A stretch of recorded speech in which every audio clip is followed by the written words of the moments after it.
Hi everyone, Eric Nelson here once again, and thank you for tuning into my YouTube channel.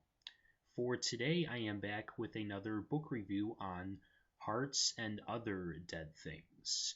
Now, if you're probably wondering why I didn't announce the author's name, is because I will eventually, but also because there isn't just one author. This book is actually a collection of short stories and poems. And I'm just going to come right out and say it that this is probably the best group of short stories and poems that I have ever read. Why? Because there are absolutely no boundaries at all. These stories do not follow a narrative where they connect these short stories in any way, and they don't even have the same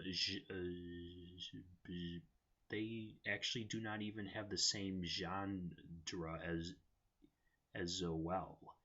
And not only are these authors talented and brave for their writing, but they're also full of heart, because the most of the proceeds of this book will go to a really good charity group called Home, which helps women take legal action against abusive employers. So the authors of these stories and poems are Bradley Darewood, Kat Nicolaou, J. Cassidy, Charlotte Stirling, S.A. Shields, Adam Oster, Angelika Rust, Ken Alexopoulos, W.D. Frank, Tina Rath, Yvonne Marjot, T.M. Hogan, Chloe Hammond, J. Robbins, and A.E. Churchyard. Now, because all of these are short stories or poems that are basically short stories as well, I am not going to go into a lot of great detail of each of them, because if I did, then you guys probably wouldn't want to read the book, because I would be basically giving you all the information.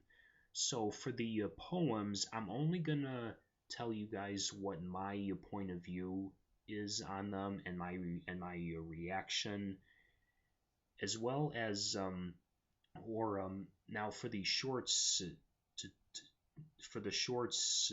stories, I'm gonna go into detail with some of them, but with others, I am going to just give my reaction to them, because a lot of them you really need to read for yourself. So basically, the very first one in Romantics Anonymous, a woman by the name of Maggie is attending a group called Romantics Anonymous, and sees that one of her ex or her recent ex-lover Jeremy is also there. And when it's her time to share her past experiences, Jeremy finds out that Maggie has been through not just the dating field, but the sex field as well, through many different men. Well, she only talks about 3, but she actually does give an implication that she's been through a lot. Now, will he use this? Now, Maggie actually feels great whenever she is sharing her stories, and Jeremy either looks embarrassed or jealous. But will Jeremy use Maggie's past relationships to his advantage, or will he fail to learn what he can do better to her, both in bed and out of bed? And in J. Cassidy's poem, I learned that it's better to be a diamond when it comes to having feelings. Yeah, just read. You will understand. And if you don't, well, everybody has a different point of view. Now, in The Hungry Seagulls, Simon marries Rosa, not for love, but because he hates Mexicans. And Rosa is a Mexican, and her being one, he feels that he can dominate her both physically and mentally. And Rosa takes her frustrations out on their maid by beating her up, as well as destroying sentimental value to her. Now, the maid gets her own revenge on them with the little help of the Day of the Dead. And in S.A. Shields' poem, we finally get a real perspective on why most people, particularly women, stay in abusive relationships. And in Girl of My Dreams, A Saga for a Failure, we get a realistic story of geek meets hot girl who's way out of his league.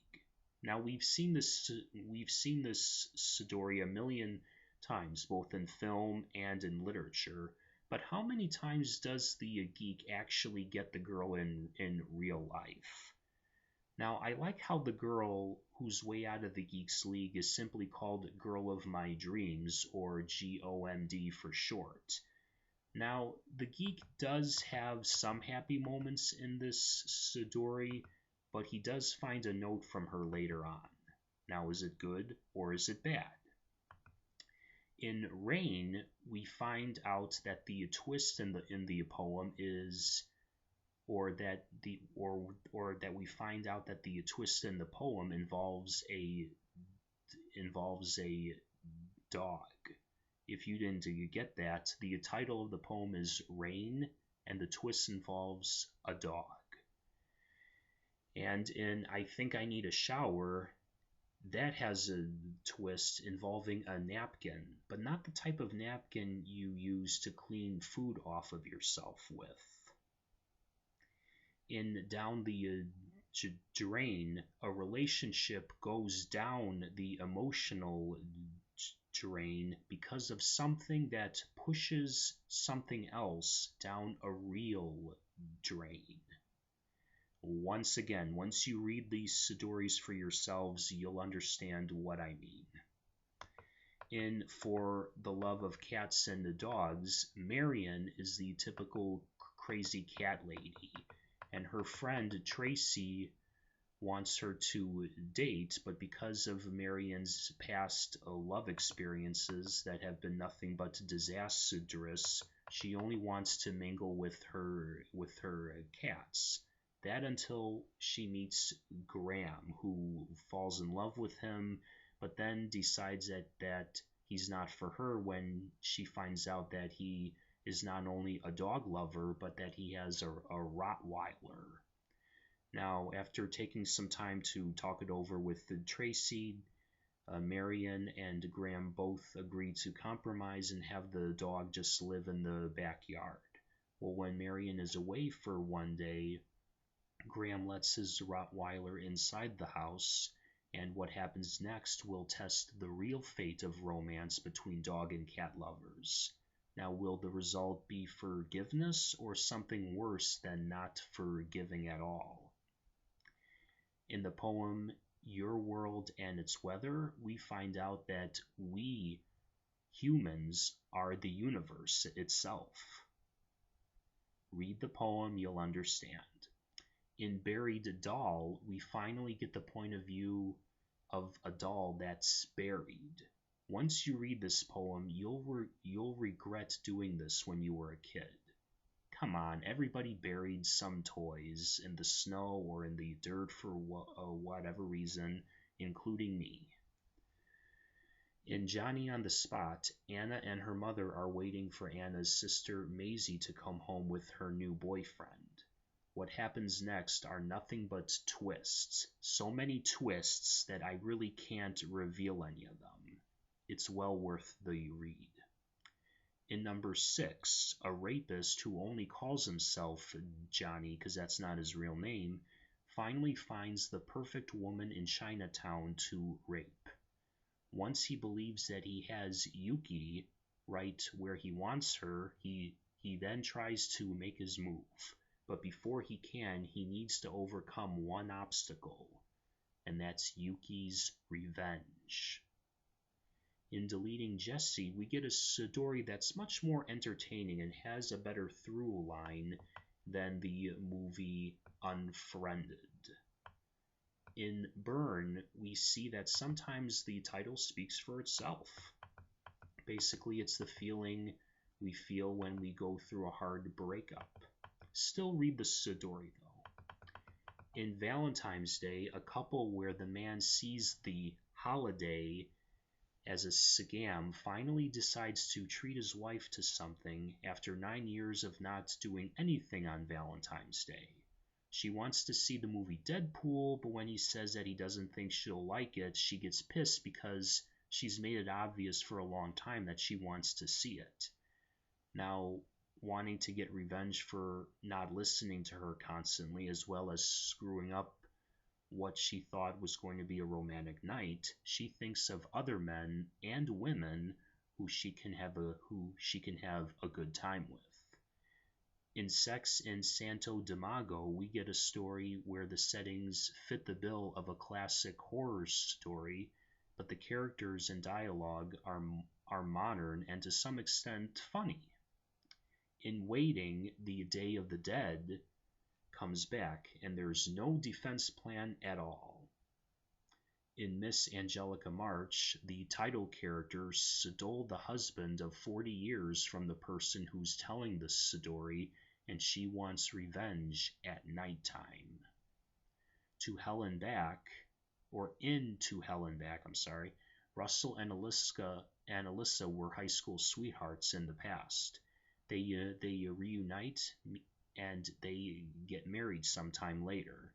After their honeymoon, Russ, who is in the army, goes back to the war. But then later on, she gets news that he's returning home due to a head injury, and then she later feels relieved when she sees that there are no physical damages to him. But once she spends time with him, she realizes that maybe there's no physical damage, but the emotional scar of being at war is all there.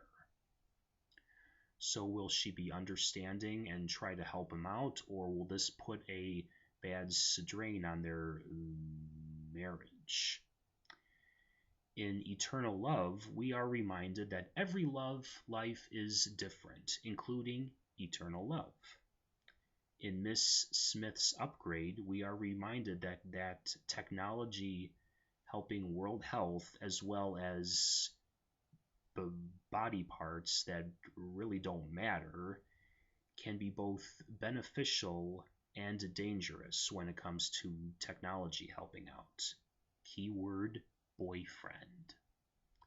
In I Dream of Rigor, a heartwarming tale of murder, sex, and snuggling, we see a straight Jeffrey Dahmer type character who probably isn't a cannibal. Well, at least I didn't pick up as him being one. In Parsley, Sage, Rosemary, and Skunk Cabbage, we learn that love must have a real physical scent. And this is probably it, once you read it. In Man in a Can, two women who look alike talk about their favorite drinks and their sex experiences. In Metamorphosis, we are reminded that love and friendships have a tendency of morphing from good to bad and bad to good. In Agnes and Albertine, the title characters, who were former employee-employer and who are currently lovers, bicker with each other after a bombing occurs. In The Number, we learn that if you see a phone number written on a public wall and has the words "for a good time" above it, don't call it. If you do, hang up. If you don't, say that you dialed the wrong number and block that number from calling you back. If you don't and make plans, don't show up. If you do and she turns out to be hot and nice, run. In The Chest, Dave leaves Kelly and takes everything with him, including Kelly's chest. Not her breast implants, but the first Valentine's Day gift he got for her. She at first appears to be only sad, but will it lead to something worse? Now, I know a lot of my descriptions of the poems and short stories were a little confusing if you haven't read it, but once you read it, you'll understand it, and you can get this book anywhere, and I hope to see you all at the bookstore or the iBookstore.